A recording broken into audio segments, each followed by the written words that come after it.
repeat myself. I'm going to repeat myself. If you're on Facebook or you on LinkedIn, okay, go to www or YouTube. Go to www.studiow.buzz. That's the website. Okay. The Apple app, go to your Apple App Store and download Studio W. If you have an Android device, go to your Google Play Store and download Studio W, also available on Alexa. And I know I'm being redundant, so bear with me. And so, ladies and gentlemen, please, please, please tune in after, stay tuned, but download that app so you can listen to Mr. Chavis' work in its entirety. I'm going to play all 27 songs and uh, the full length versions. So let's do this.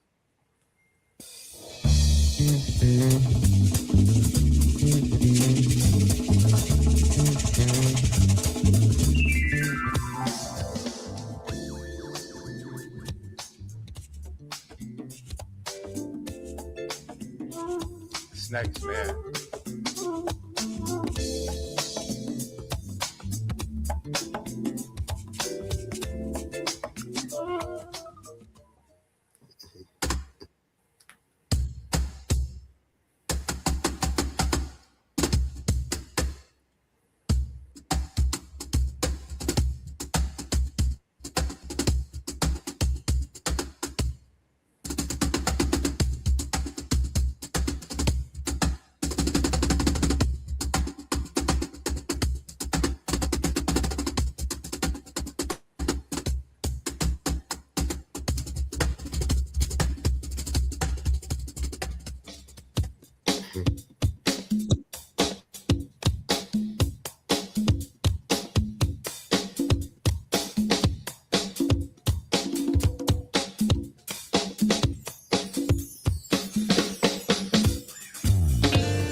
That's real smooth, man.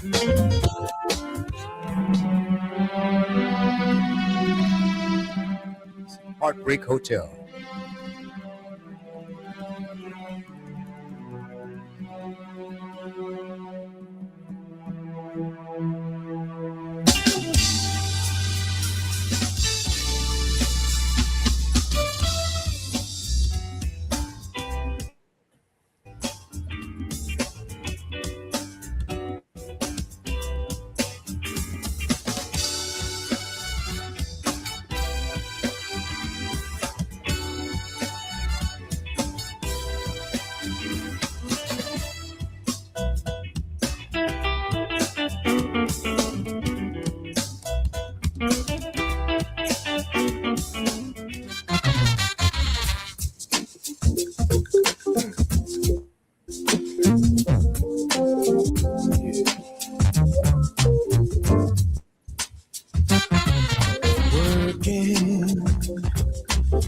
In this factory, putting in 12 a day, trying so desperately to get All you right. to flow some energy. Oh, man. I wanted to go on, man. That music is intoxicating. It's incredible stuff, man. Guys, I'm telling you, you don't want to miss the full version of all of these songs coming up right after this show. We'll give you more information about that shortly. But let's start with Tiffany. Uh, that found that music so relaxing, man.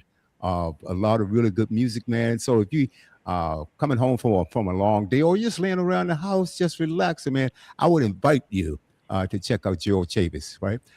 Gerald, sure, you could be found on all major platforms. Is that correct? Yep, that's Or correct. which? You can check under my name, or the music that you were playing was Point Blank, which is a band that I was very involved in with their productions Okay, and such arrangements. okay, okay. And let's go to Tiffany. What questions or comments would you like to share with Mr. Chavis? Okay. Well, good evening once again, and thank you so much for attending on tonight. My question would be one of them would be, how did you get started? Did you start off when you were younger in school, or what drew you um, not only to the trumpet itself, but to the world of music? Wow. Okay, big question. Uh, Mhm.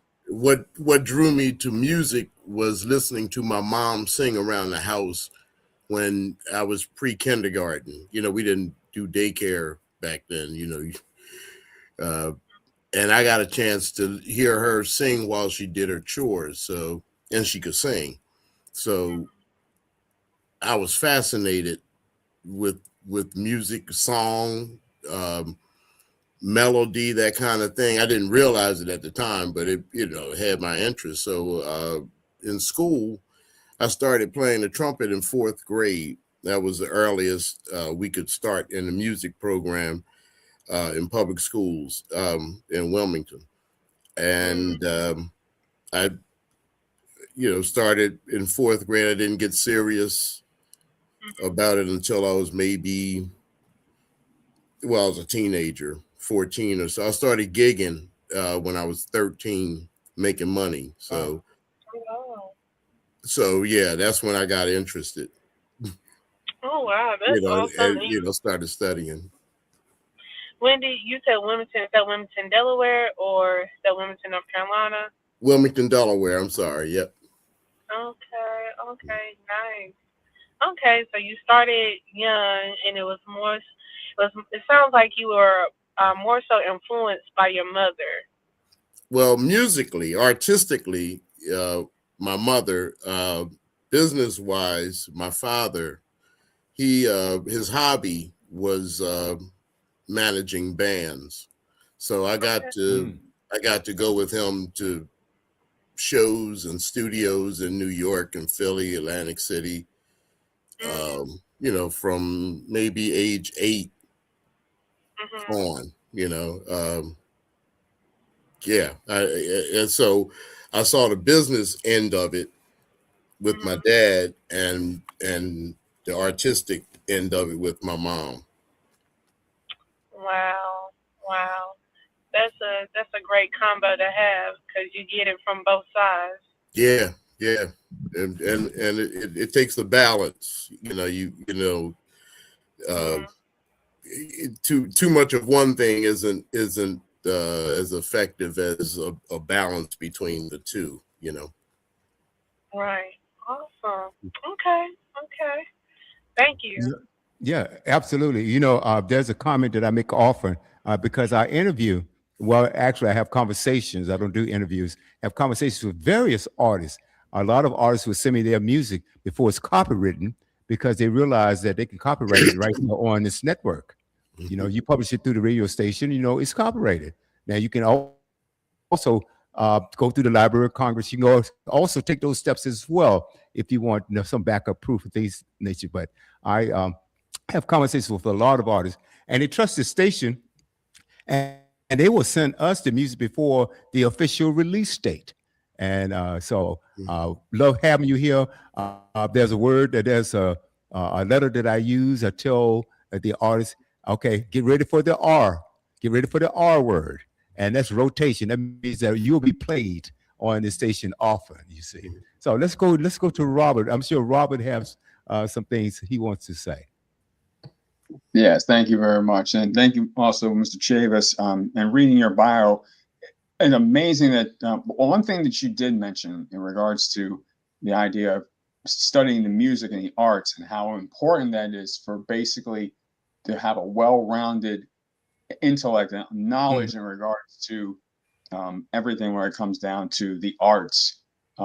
It's also important, especially from the idea of schools need to be able to implement and still to be implementing the arts this day and time, especially music. So Mm. that's thank you for that. Oh, Um, mm. Yeah, yeah, yeah. It's with the whole education system, you find in this country that I've found in this country in the educational system that the arts isn't valued as much as it is elsewhere in the world, and that's a real Mhm. detriment, I think, to our young people, because through arts training, you learn critical thinking, uh, uh, innovation. It's so many tangibles that come out of that don't necessarily, that aren't limited to the arts world. I mean, critical thinking, just, being able to make up your mind about something, do I go left or do I go right, and living with the results of those actions, learning the arts training is so vital. And it's a shame that it's, not as valued, as defunded, if you will, in a lot of the school systems that I'm aware of, and under attack presently. The funding is under attack now. Indeed, indeed. Well, I did have a question to ask in regards to the various different artists that you have come across. Who was, say, for instance, your most amazing artist to work alongside, if there was one? I see you have, you basically have Mick Jagger, Phyllis Hyman, Donald Byrd, The Temptations, The Spinners.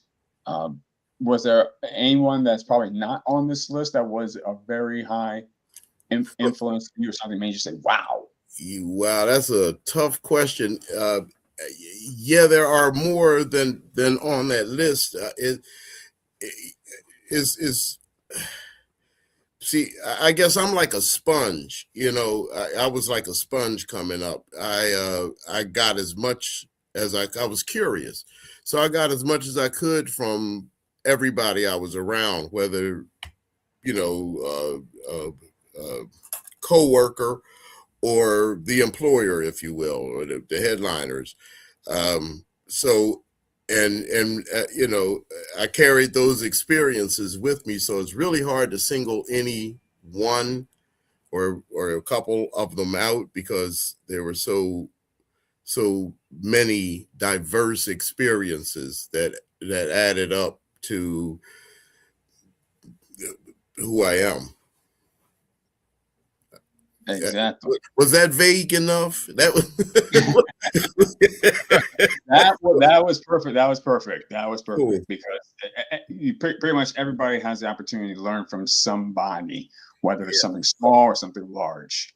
Yes. And sometimes it comes from the most, the most unexpected places. It may be someone that is not a superstar, but gives you a pearl of wisdom that is so profound. You know what I mean? It changes your life's trajectory, but you may not, that person may not have been any named person. You know what I mean? It's just somebody that drops something on you that you carry with you the rest of your life. So, yeah. There you go. Yeah. Now, I wanted to find out a little bit more about your upbringing, where you were originally from, and basically, you already heard basically your influences and how you came out to be playing the trumpet. But where are you, say, originally from? Okay, yeah, born and raised in Wilmington, Delaware. Left and came back. So I'm presently in Wilmington. I work out of the Philadelphia area. I have horn, will travel, but yep. Go ahead. Oh, okay. So you still live there today? Yeah, I'm in Wilmington. I find that it's a very convenient location on the East Coast. Pretty much like midway between New York and Washington, D.C. So you got all points in between, Baltimore, Philly, Absolutely. And I think also, because you did mention here that you mostly a trumpeter, what other instruments do you play, if you do play any others? Well, we've heard about people who play like some artists who say they could play like 10 instruments or 15 instruments. But which ones do you know that besides the trumpet are near and dear to you? Yeah, piano would be the primary. I arrange and compose, so I play piano for that, not for performance, because there's so many players that are so much better on piano than I am.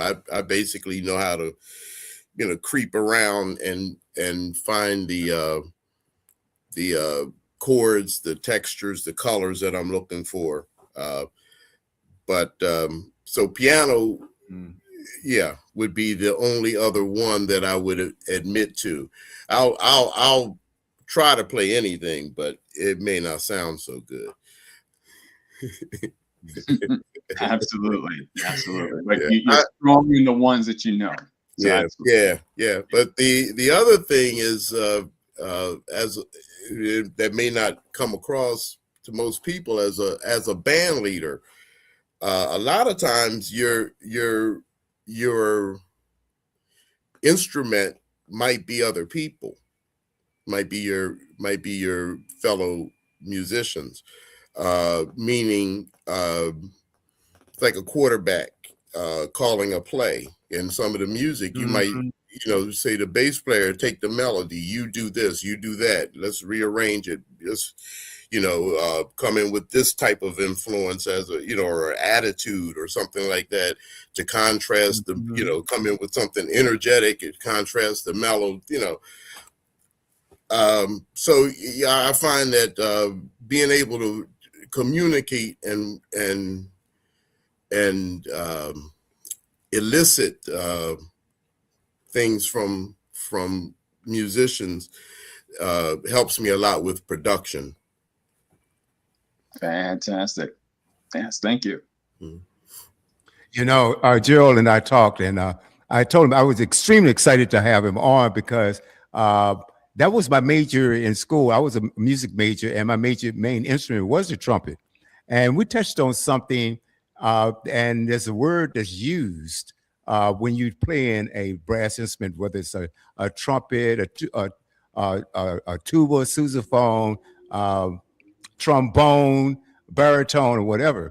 And it's something that is vital to us to be able to get those notes out, and it's called the embouchure. Would you tell the audience what is the embouchure, Mr. Chavis?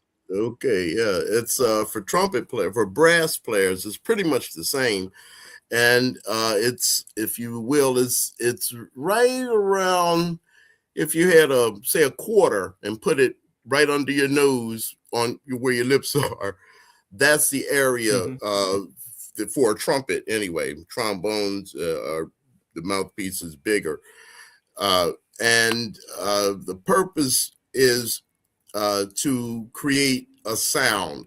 The trumpet itself, the actual horn, for lack of my background might screw that up, but the trumpet itself acts as an amplifier. The mouthpiece is what we play, and we have to do this. Is not the most attractive sound, right?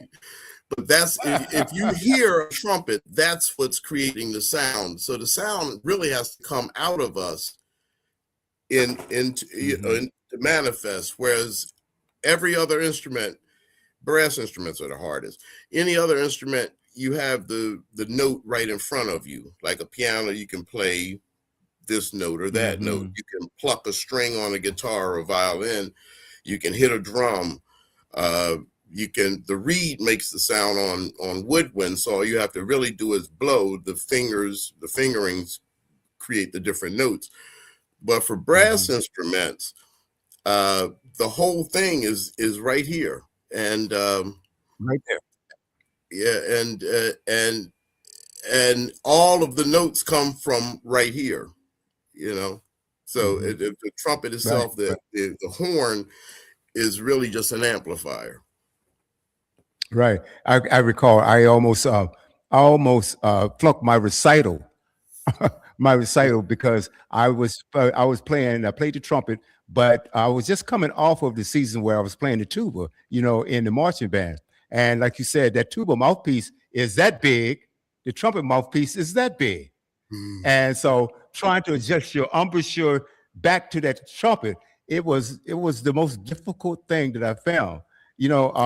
What I'm going to do, I've got more information, more questions, but why don't we drop a few more hints, a few more sounds here, and so the audience will get a chance to know Mr. Chavis, this brilliant artist. Ladies and gentlemen, kick back, grab that glass.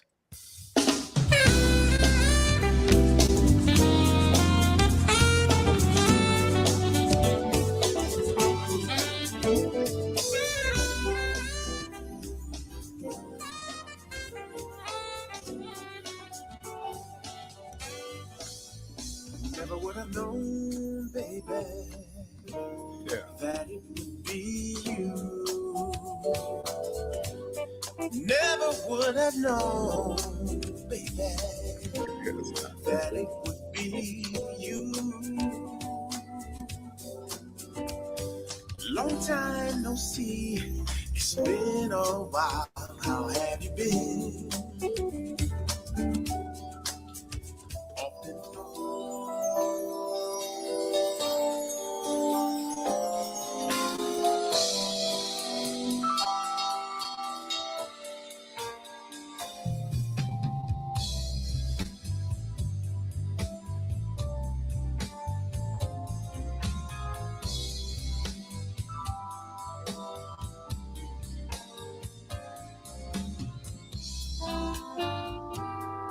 Nice.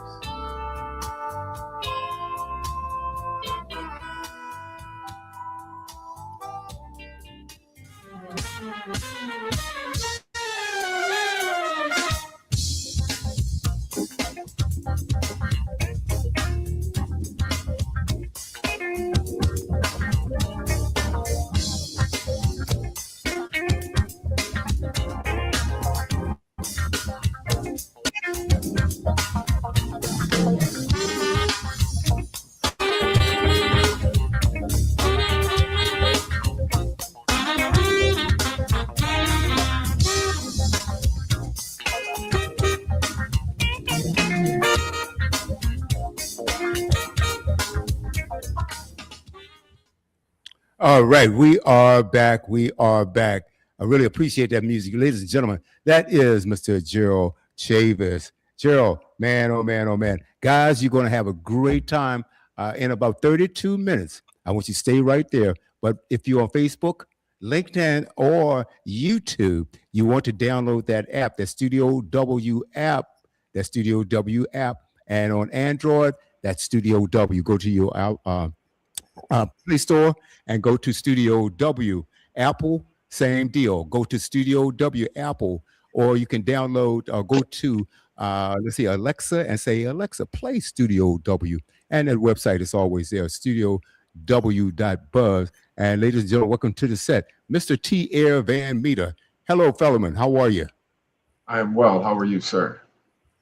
I'm great. I'm great. I'm not sure when you heard any of the music, but I'm here. I'll get better, my brother.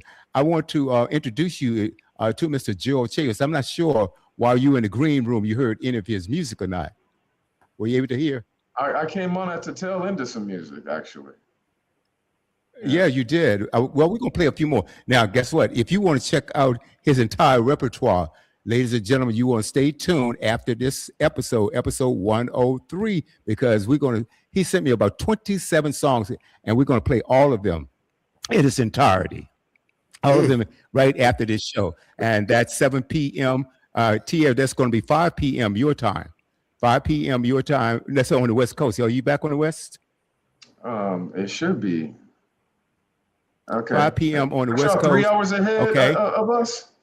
Yeah, we're 3 hours ahead. That would be 5 p.m. on the West, 7 p.m. Central Time, and 8 p.m. right here on the East. So make sure you download that app. Robert, if you will, would you put that in the comment section? The app, Studio W, the website, studiow.buzz, also available on Alexa. So, ladies and gentlemen, you don't want to miss that. Boy, it's going to be a treat. It's going to be a treat. Kick back and grab a glass. Tia, Mr. Chavis, and I'm sure you read the bio. And what I'm impressed by the people that he recorded with, performed and or recorded with: Mick Jagger, Phyllis Hyman, Donald Byrd, man, Spaces and Places. Oh my goodness, all his great music, just incredible. Tell us about the experience with Donald Byrd. What was that like? Okay. Donald Byrd was in residence at Delaware State University for some years, and I was fortunate enough to meet him, and actually, I think the first time I met him, he was doing a concert at Delaware State, and of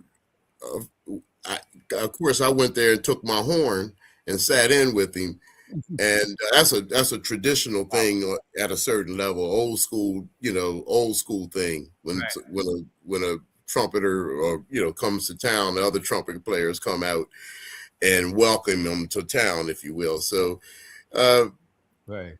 So we developed a great friendship over time, and he of course he was getting up in years, so some of his gigs that he would get, he would ask me to come to play like the heavy lifting with the trumpet. So I was his. He would play some in the beginning and say, "Go ahead, Chavis, take it." And I would play the rest, and then he would come in. So because his health was, beginning to diminish. So I was very honored that, he thought well enough of me to have me be his surrogate, if you will.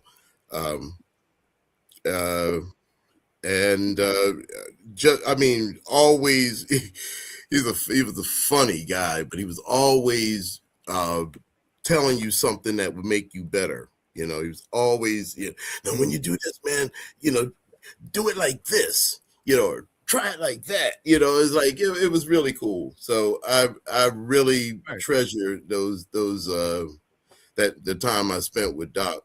With Donald Byrd. Yeah, Dr. Donald Byrd. Yes. I got a question, and correct me if I'm wrong. I'm digging back. I'm going back in my memory now. Wasn't he a music teacher at Howard University at one time? Yeah, he got the Blackbirds walking in rhythm. Yeah. That was Howard University. Yeah, the Blackbirds. Man, that was a jam. Yeah, I remember. I remember one of my favorite tunes on that album was "Flying Start." Flying Start, I believe, was one of those. Oh my God, Rock Creek Park was in that. Doing it in the park, doing it after dark. Yeah, doing it after dark. Absolutely.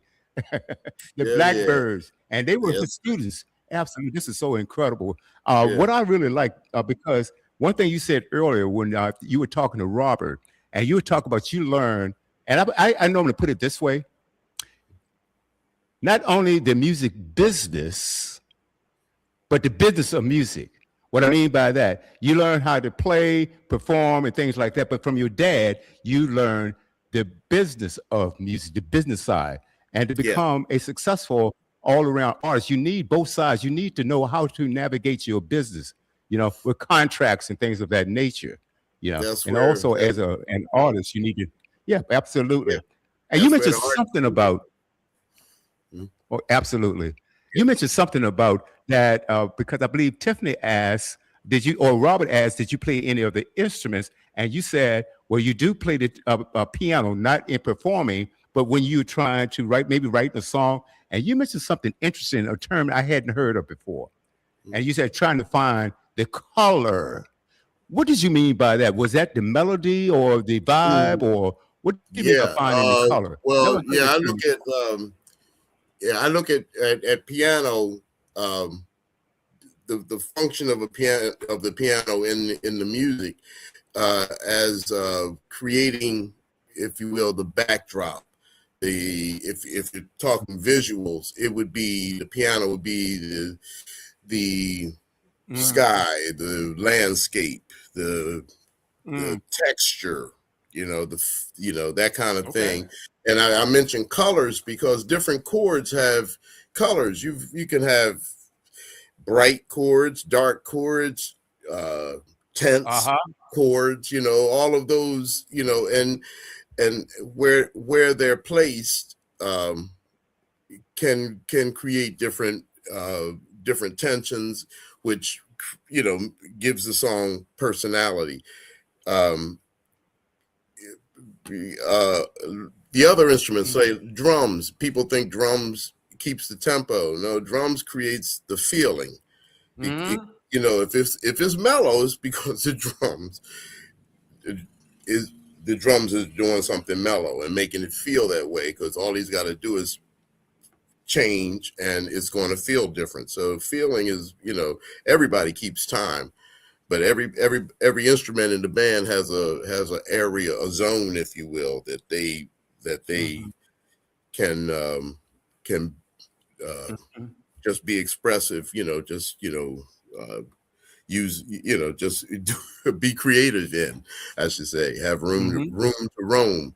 So that's why I mentioned colors with the piano, because like I say, different chords have colors. And if you're an arranger, say you're arranging for horns, trombones, saxophones, trumpets, and you want to create a certain texture, if you will, with the horns, that what the notes, the placement of the notes, we call them voicings. The voicing of the chord would help create that effect. So that's what you can do, all of that with piano. But I would never think to try to get out and perform on it, because like I said, there's so many other cats, folks that do so much better than I. Okay. I have another question, but I'm gonna go. Let's go to Tia. Tia, what questions do you have for Mr. Chavis? Okay. Question number one. The blue note. What is the blue note? And is it true that white folks can't hear it?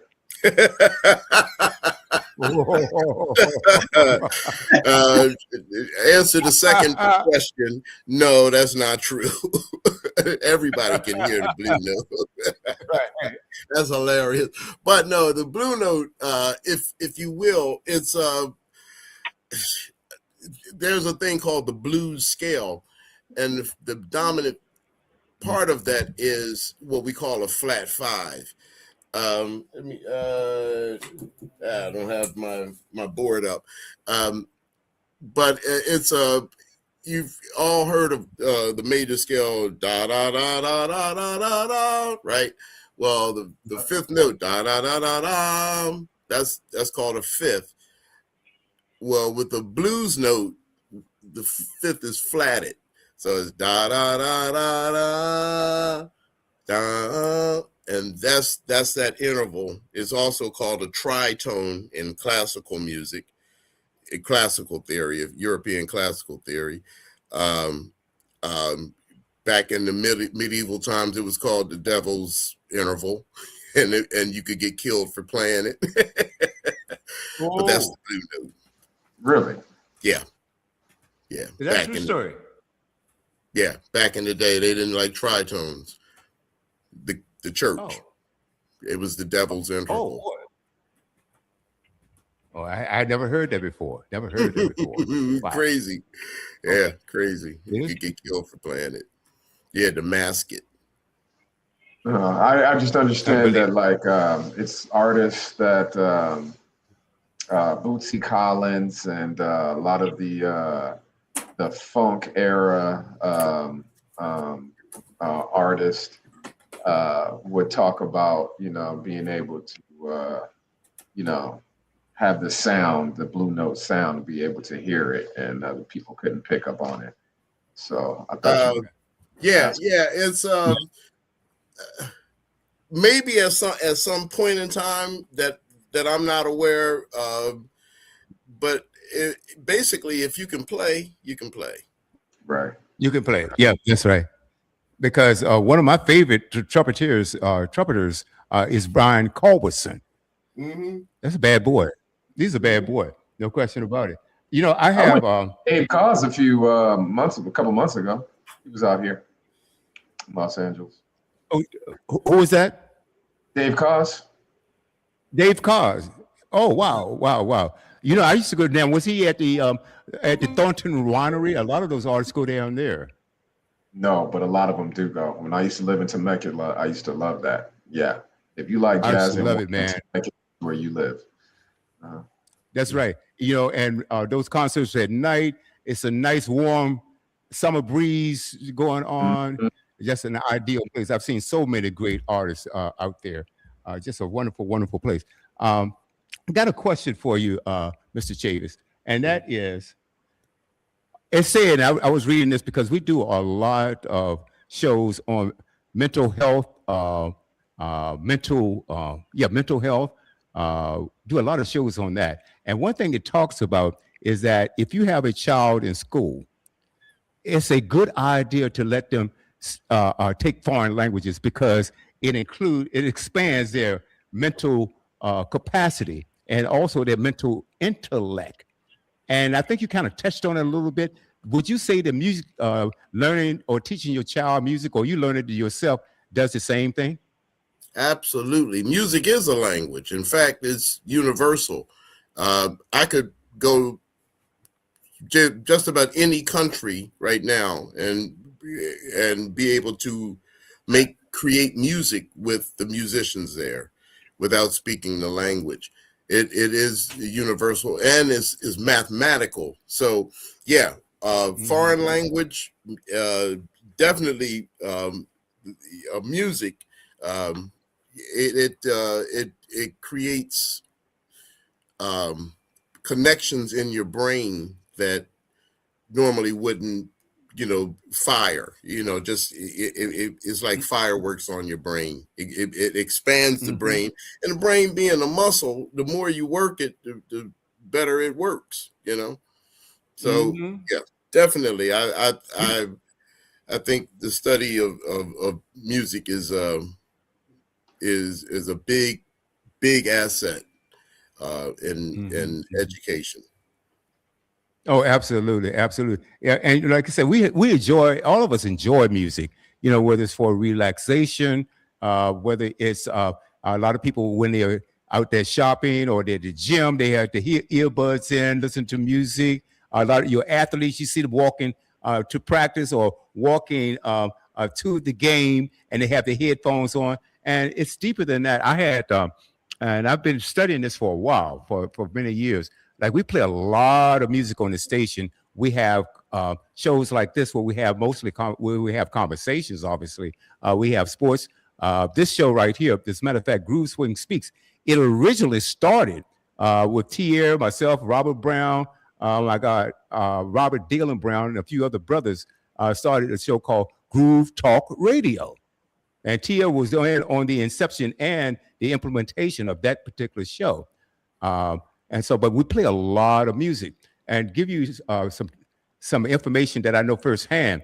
I have a friend of mine who recently passed away, Dr. Dimmer. Tia knew him also. He would play the upright bass guitar, and he would go to and visit sometimes dementia patients, Alzheimer's patients, and he would play the bass guitar, and he would say he would string it so that it would cause a reaction, and like you said, it relaxes the brain, it stimulates the brain. I had another co-host on another show, on one of my gospel shows, and she was telling me that her aunt had dementia. Hardly knew anyone at all. But when she go in there, she would sing these old gospel hymns with her, and she would remember every note. I mean, every word to the song. I find that absolutely incredible. In a lot of countries, you don't hear about it a lot here in the United States, and perhaps you know something about this or where it can be found. That there's a thing called music therapy. And a lot of doctors are using that in lieu of medicine in different countries. Right. Can you tell us anything about that? Do you know anything about that? I don't know any specifics, but I always knew that music has healing powers because it healed me. How so? Life is, being life. Say, in my 20s, impetuous youth and everything, life being life, you have these stressors and everything, but it seemed like as soon as I played the first note, I would be fine. It's like all the stress of the world went away. If I could just get to the gig, I'm going to be okay. Oh man, I might not have any money.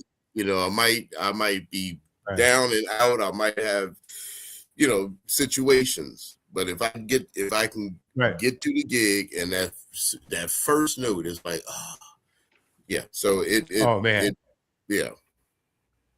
And I know if right, I feel right, right. Everybody got it. I mean, somebody else got to feel like that. That's what it does for me.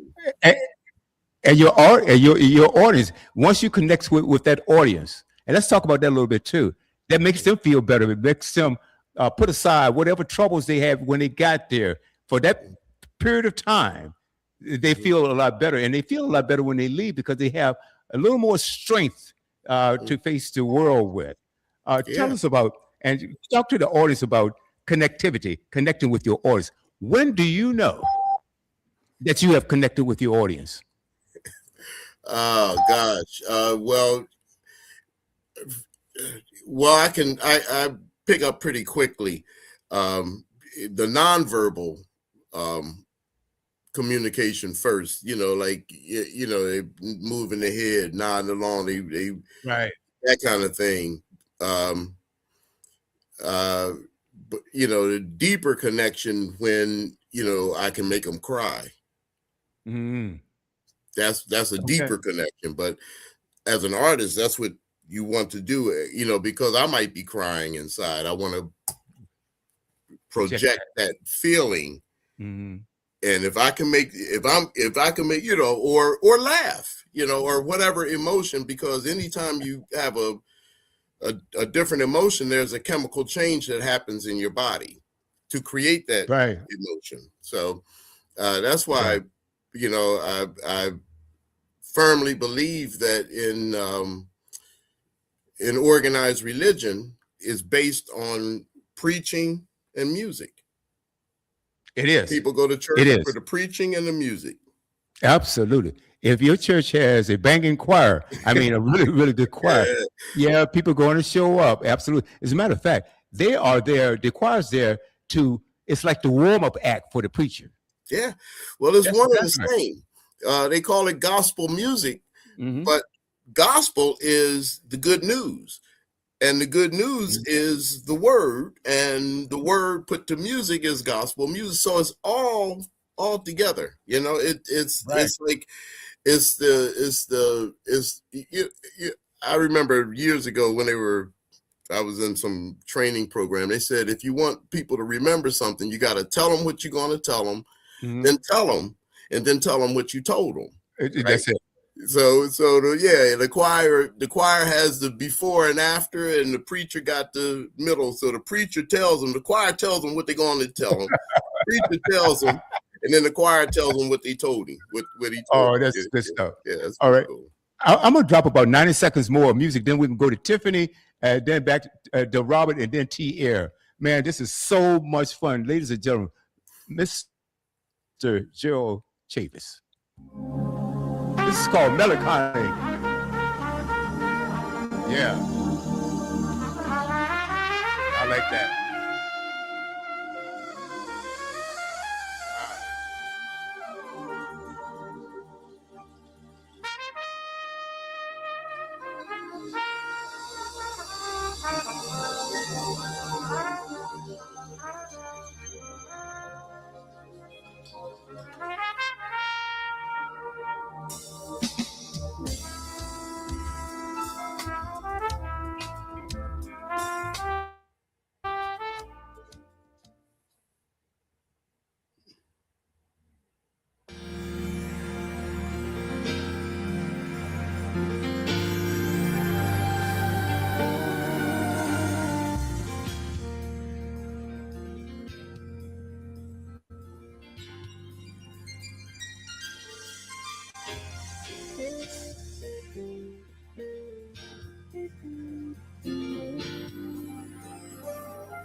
It's in the name.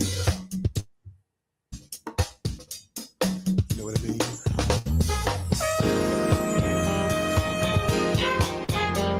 Yeah.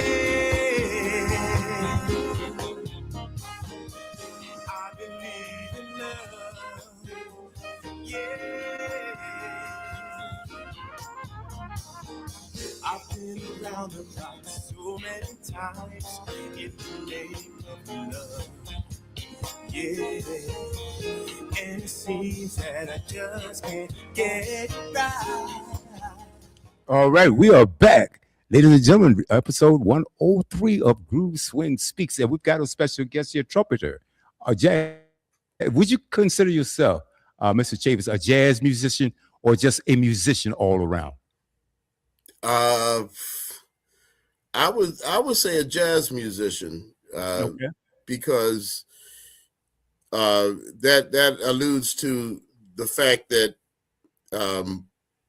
I acknowledge the fact that the music comes from inside me and goes out. Most like in training, yeah, the music is something that you go to school to learn how to do. I think it's something that's already there. God gave it to me, and it comes out so that I because of that, I enjoy playing things my way, and having the ability to take an idea and expound on it, whereas other musicians may only be able to reproduce or replicate the sound. You know what I mean? Okay.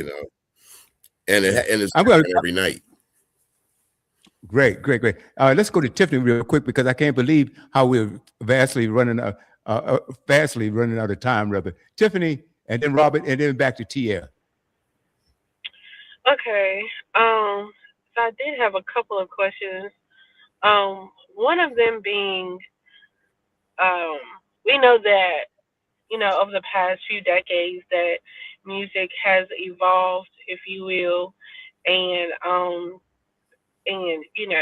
especially like from the band to the digital tracks now and everything like that. In your particular field of jazz, do you think that it has evolved in such a drastic way as far as like the other genres have, or do you think that jazz has kind of maintained its own lane and just, kind of improved in its own form? How do you feel about that? Well, yeah, I think jazz has continued to evolve. A lot of it is really hard to find. They don't play it on like as much as other music. I guess maybe might be like 5% of the industry is jazz, whereas maybe 60% is country and western, something like that.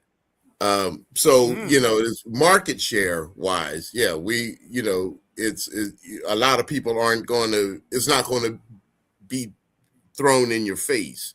You got to seek it, and it's out there, and there's some great, incredible players coming up. I'm a little long in the tooth. I'm getting older, but there are some great young players that really deserve to be more widely recognized.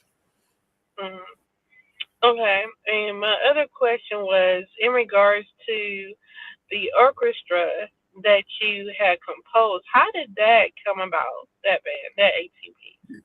Well, yeah, it was a way that a bunch of us could get together and play. We started out as a reading band, just reading different arrangements, and just having fun. And it kind of morphed into the Clifford Brown Festival Orchestra. We started, backing up international artists when they come. So they would perform with us on the festival, and it was a way to promote the festival year round. So it kind of morphed into that, but it basically started out as an opportunity to have fun and for musicians, commune with each other. Do you guys when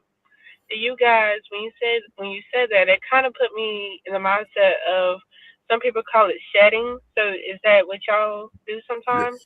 Well, yeah, shedding is more personal. That's what you do at home to be ready to come into a competitive environment, like a rehearsal.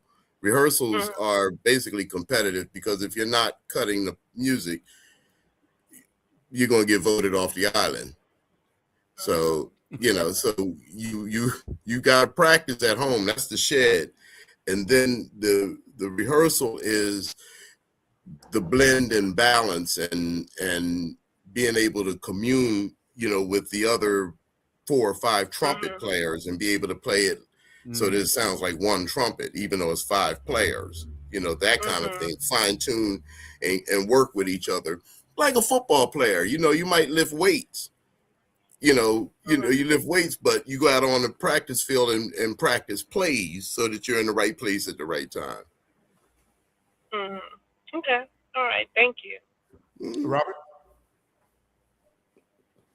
Yes, thank you very much. We just want to find out, where is going to be your next set, or say, for instance, where will you be performing next? That people can get an opportunity to see your performances. Okay, gosh, yeah. The best place to keep up with that is my website. That's GeraldChavisMusic.com. And I work as a sideman sometimes. Sometimes I work as a band leader. Sometimes I'm a promoter. So when you say the next time I'm working, I'm going to be somewhere soon, but I don't know exactly where. I know we also produce a show every third Thursday in Wilmington. It's called the Third Thursday Showcase at Theater Inn, and that's every third Thursday of the month. I'm usually there. I sit in with people. Sometimes, I present a concert of my own, but that's a mainstay, if you will. Absolutely. Well, definitely with our platform, we'll be able to promote as much as we possibly can, because you never are promoting just by yourself. If people hear about it, it definitely will promote you. And also, people out there, if you want to follow, also, I just happen to do a little bit of research, and Mr. Chavis is also on Instagram. You can follow him at Gerald Chavis Music on IG as well. Just saw a couple of posts that you have there. Gerald Chavis Music on Instagram as well. That's for the younger kids who will probably just watch Instagram, but we're also posting on Facebook as well. And also, we just show your website too. Yeah. Outstanding. Outstanding. All right, Tia. I wanted to ask the brother, he plays trumpet, but why not the saxophone? Isn't that the sexy instrument? Well, to be honest, I started in 4th grade, and I wanted to play a saxophone in 4th grade, but and back then the schools had instruments that you could try out and keep for the school year to learn how to play. So I went and asked for a saxophone, and they didn't have any saxophones, but they had clarinets. I wasn't. Nah, clarinet for me was like, nah, that's too girl like. Give me a trombone, but my arms weren't long enough, so I couldn't push the slide as far out as I needed to. So I settled for the trumpet. Okay. That's pretty cool, man. That's pretty cool. Well, anyway, I want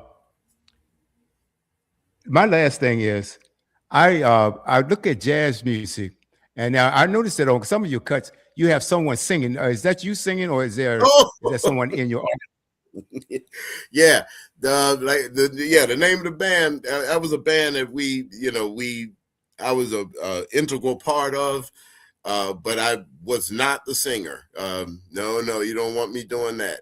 That was Dordan Bivings. He was the lead singer of Point Blank, and that's the band that music was recorded with. Got some airplay, got some recognition from that. Really, diverse, selection of stuff, and it was a lot of fun producing it and writing and working on the arrangements and all of that. So yeah, but not a singer. Okay. And last thing, and then I'm going to let you go. You mentioned something about when artists come into town and your orchestra comes in and it kind of backs them up a little bit.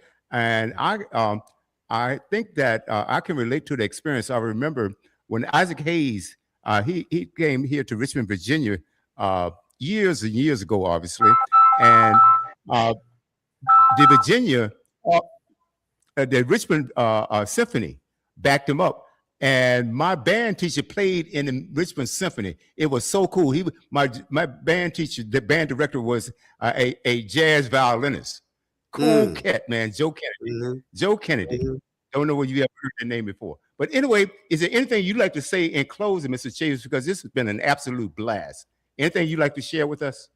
Well, I first and foremost don't want to forget to thank you and all of you that are making this happen, because as an artist, nobody would hear any of my music if it wasn't for people like you. So thank you very much for what you're doing.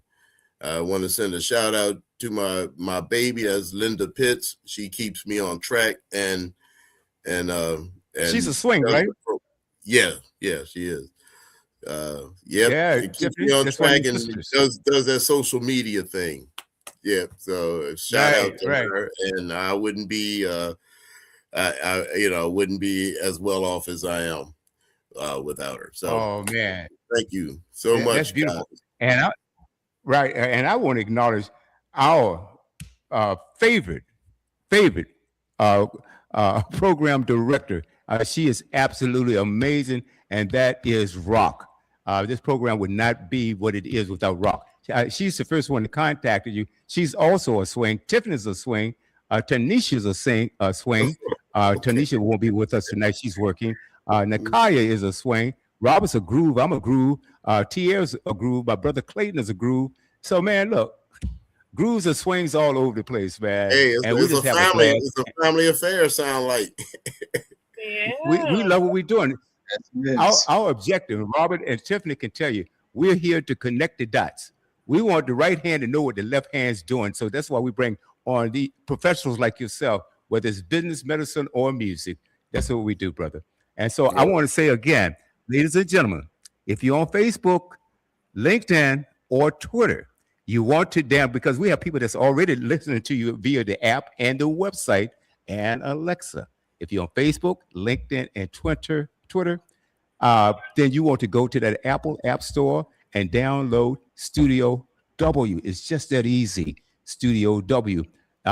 If you have an Android device, go to Studio W, please. The website is studiow.buzz, and also tell Alexa, play Studio W. So I want you to stick around, guys, because I've got about 27 songs. I forgot how many hours of music that is. All Mr. Gerald Chavis coming up right after this. You got time to go to the fridge, grab that glass, kick back, and enjoy the music. Mr. Chavis, again, Thank you, my brother. Appreciate you taking your time to visit us on Groove Swing Speaks. And ladies and gentlemen, come back for episode 104 next Tuesday, same time, same place, 6 o'clock on the Central Standard Time, 7 o'clock Eastern, 4 o'clock on the West Coast. Hey, enjoy your Tuesday.